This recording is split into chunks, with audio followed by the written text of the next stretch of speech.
Dun sa sinasabi natin na suspect, ma'am, ano po yung nararamdaman mo sa kanya? Galit po. Galit po dahil po tinanggalan niya ng moralidad yung anak ko. Tinanggal niya yung karapatan ng anak ko. Kaya gusto ko po talaga siyang makulong. Mula sa Tiwi Albay, isang sumbong ang aming natanggap mula sa isang naggagalaiting ina matapos siyang malamang pinagsamantalan umano ang kanyang 9 na taong gulang na anak na babae. Para sa reklamong ito, personal nating makakausap ang ina na itago natin sa pangalang Alena. Magandang hapon po, Ma'am Alena. Magandang hapon din po, sir. Opo, maaari nyo bang maikwento kailan po ito nangyari at kung paano ito nangyari? Nung Sabado po, ng March 8, naliligo po yung anak ko sa ulan. Inutusan daw po siya ni Henry na bumili ng chichirya. Pagkatapos po, sinabihan niya naman po magbihis yung aking anak na minor de edad. Pagkatapos po magbihis ng anak ko, bumili po agad siya ng chichirya at inabot niya po kay Henry. Nung inabot niya po kay Henry yung chichirya, hinawakan niya po sa kaliwang kamay at dinala niya po sa loob ng bahay. Sa likod daw po ng pinto, doon daw po siya 2 beses hinalikan at hinawakan po siya sa kanyang ari. Opo. Saan daw siya, ma'am, hinalikan, ma'am? Sa anong Sa parte? pisngi po. Sa pisngi. Sa kaliwang pisngi po. Ito bang anak niyo, ma'am, personal pong sinumbong sa'yo? Itong Hindi po. nangyari? Nalaman ko lang din po sa anak kong panganay. Ano daw yung pagkakasumbong sa'yo ng panganay mong anak, ma'am? Sabi sa akin ng anak kong panganay, Ma, may problema yung aking kapatid na minor de edad. Ito bang kapitbahay niyo, ma'am, mga ilang taon na po ito? 79 years old po. Nung nalaman mo na ganun pala yung ginawa, ano po yung una mong ginawa? Tinanong ko po yung anak ko personal kasi ayaw po sa akin ng sabihin ng nakakatanda niyang kapatid. Personal ko po siyang tinanong at sabi ko, ano yung problema? Sabihin mo sa akin. Sabi niya po, si Henry nga daw po. Sabi ko, ano pong ginawa sa iyo ni Henry? Hinalikon po ako ng 2 beses, tsaka po hinawakan ako sa ari. Opo. Tas Nung nalaman ko po, agad po akong pumunta kay Kap. Ang kaso po, hindi ko po inabutan si Kap. Kaya sabi sa akin nung isang kagawad namin doon sa barangay, Bausi na daw po ang hahawak ng kaso namin, ng reklamo ko. Kaya agad po akong pumunta sa Bausi. Opo. Itong tinutukoy natin na si alias Henry, matagal mo na bang kilala ito, ma'am? Opo, matagal ko na po siyang kilala. Kaso lang po, nagbakasyon siya ng siguro 2 o 3 taon sa kanyang anak sa ibang lugar. Naiuwi lang po ngayong mga ano lang po, siguro nitong January or February lang po. Opo. Nung naisumbong sa iyo, ma'am, itong ng anak mo yung ginawa sa kanyang pangharas, na sinubukan niyo ba, ma'am, na ikumpronta itong tinuturing nating na gumawa sa iyong anak? Hindi ko na po nagawang kumprontrahin, sir. Opo. Kasi po direkta na po kami sa Bausi. Yung Bausi na po mismo yung humingi ng kwento sa anak ko po mismo. Pero personally, ma'am, kilala mo na ba itong suspect na ganun talaga itong gawain niya? Opo, sir. Sa mga base rin po sa mga kwento ng mga panahon na gano'n na daw po talaga siya. Kaya nung sinabi sa akin ng anak ko na si Henry ang tinutukoy niya, agad na pong pumasok sa akin sa isip ko yung ginawa niya kahit hindi pa po sa akin sinasabi ng anak ko. Nung dahil sa pangyaring ito, ma'am, ano yung nagdulot po sa iyong anak? Na-trauma po yung anak ko. May beses po siyang tulala. Umiiyak mag-isa. Tapos po, sir, ayaw niya na rin po minsan pumasok. Kaya, nung sabi sa akin dun sa Bausi, diretso na daw namin sa pulis. Kaya agad po nung nalaman ko po yun nung Webes, March 13, pumunta po agad kami sa police station. Ang sabi po sa amin, doon sa police station, baka daw po kaya pang ayusin yung problema namin sa barangay. Kasi kawawa naman daw po matanda na. Kung baga sinasabi mo, ma'am, mas naawa pa itong sinumbungan mong from PNP-TIWI na naawa pa dun sa matanda kaysa sa anak nyo, napatawarin na lang dahil sa ginawa. Opo, kasi baka daw po kung kasuhan namin siya, kasuhan namin yung matanda, baka po dinakip pa lang ng pulis, mamatay na dahil nga po matanda na. Opo, kasi ganitong kaso ma'am, hindi na po dapat ito idaan sa barangay. Dapat diretso na po ito sa PNP para Opo. imbestigahan yung pangyayari. Opo. So ngayon ma'am, nag-iisa mo ba itong anak? Itong Dalawa 9 years po. old? Dalawa. Dalawa po sila. Itong bunso mo ma'am na Opo, anak. bunso pong babae. Yung panganay ma'am, babae rin po ba? Lalaki pong pinakang panganay ko. Pangalawa po yung babae. Tapos yun yung lalaki, yung nagsumbong sa'yo ma'am dahil yun na ang ginawa nga ng Yung ni ano alias po, Henry. yung anak rin pong babaeng panganay. Pero pangalawa po sila sa magkakapatid, yung anak kong panganay na babae. Okay. Sa ngayon ma'am, ano po yung gusto mong mangyari dito? Ang gusto ko po, sir, ano ko yung hustisya para sa anak ko. Kahit po walang nangyaring sexual or mas naano po ako, naawa ko sa anak ko na na-trauma dahil sa nangyari. Dun sa sinasabi natin na suspect ma'am, ano po yung nararamdaman mo sa kanya? Galit po. Galit po dahil po tinanggalan niya ng moralidad yung anak ko. Tinanggal niya yung karapatan ng anak ko. Kaya gusto ko po talaga siyang makulong. Opo. Ngayon ma'am, nakikita nyo ma'am na nakikipaglaro pa itong anak nyo? Minsan po, pinipilit ko makipaglaro sa labas para lang po malibang siya. Naglalaro naman po siya, pero maya-maya papasok na siya kasi minsan tinatanong siya about doon.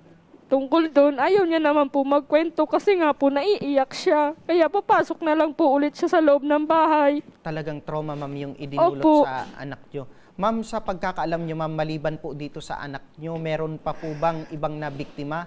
Itong sinasabi natin na si alias Henry? Sa kwento-kwento pong narinig ko, meron po. Meron pong taong may utang sa kanya ng halagang 500 pesos. Hindi niya na daw po pinagbabayad. Pagbigyan lang daw po siya sa hinihingi niya. Tapos ang sinabi sa, balikan ko lang yung pagkakakwento ma'am ng anak mo, ang ginawa lang is, inutusan ito na bumili ng chicheria Opo. sa halagang 20 pesos. Opo. Tapos pagbalik niya ma'am, nung pagbigay ng chicheria, doon na siya Opo. hinaya na pumasok sa loob ng po. bahay at sa likod ng pintuan Opo. doon ginawa yung krimen. Opo. Hindi daw pumiglas yung anak mo ma'am na yun na nga yung ginagawa sa kanya nung mga oras na yun? Hindi naman daw siya pumiglas kasi natakot na rin daw po siya. Para sa agarang legal na aksyon, makakausap natin sa kabilang linya ng telepono si Police Major Christian Brual, ang hepe ng Tiwi Municipal Police Station. Magandang hapon po sa iyo, Major. Good afternoon, sir. Good afternoon din po sa mga listeners po ng program natin. Apo, ito po, may lumapit po sa amin na kababayan regarding po sa kanyang anak na hinaras ng kanyang kapitbahay na 79 years old. Kailan po, sir, maaring asahan nila Nanay Elena ang pagsampa ng formal na reklamo laban po dito sa kapitbahay nila? Sir, as I advise po, no, after po, kung if I'm not mistaken po, nandiyan po ba yata yung guardian ng biktima, sir? Tama po. Apo, nandito po yung ina. Sir, please advise po yung sina na yung guardian po ng ating biktima na after po dyan, mag-proceed po dito sa aming impilan. If I'm not mistaken, sir, initially na-interview na po yan ng isang female investigator natin. Nakakuha na po ng details dyan. Tapos na rin po yung affidavit ng biktima as well po ng magulang. So, kailangan po namin sila dito sa opisina para rin po ma-review nila yung affidavit nila. At kung magko-confirm po sila, mas-masign po sila. At isa pa po doon, may mga kakakailanganin pa po tayong procedure as mandatory po, ipapamedical din po natin ng bata kasi hindi rin po natin alam kung ano po ba yung extent na pang-abuso na gawa sa bata. So iyan po rin natin siya, isa-subject po natin siya sa medical examination. And as soon as possible time, we will try to file a case as soon as possible time, sir. Opo, sir, ibig sabihin, sir, ano po yung mga ebidensya na pwedeng ilaban para maging matibay po itong kaso laban dito sa suspect? First and foremost, sir, no, yung testimonial po ng ating biktima itself, isa po na gagamitin natin yan.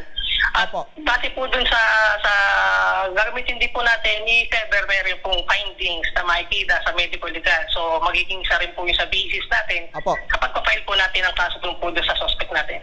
Apo, In case, sir, na mapatunayan po na meron talagang nangyaring pangaras, ano po yung pwedeng kaso na kaharapin nitong sinasabi natin na suspect? Sir, initially po, upon pagtatanong ko sa investigador, base po sa naitawang facts and circumstances, pwede po natin siyang i-charge ng acts of lasciviousness in relation to RA 7610 initially po. But then again, gusto po natin siyang i-subject for medical examination. If ever meron po tayong makita sa medical examination, we will file appropriate charges po doon. Base po doon sa kalalabasan o resulta po ng ating medical legal examination. Okay.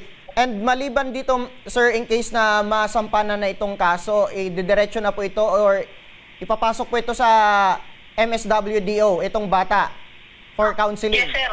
Yes, sir. Yan po yan. Always po yan kapag minor po ang ating victim or ating suspect.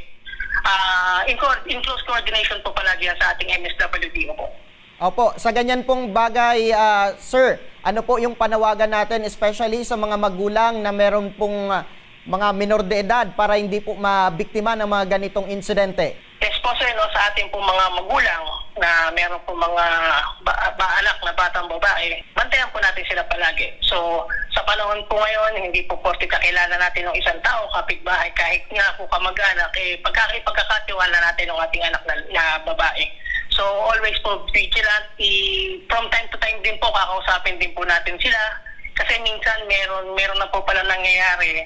Pero sa out of fear ng biktima, hindi nakakapagsalita. So, importante rin po dyan yung constant communication natin sa ating mga anak.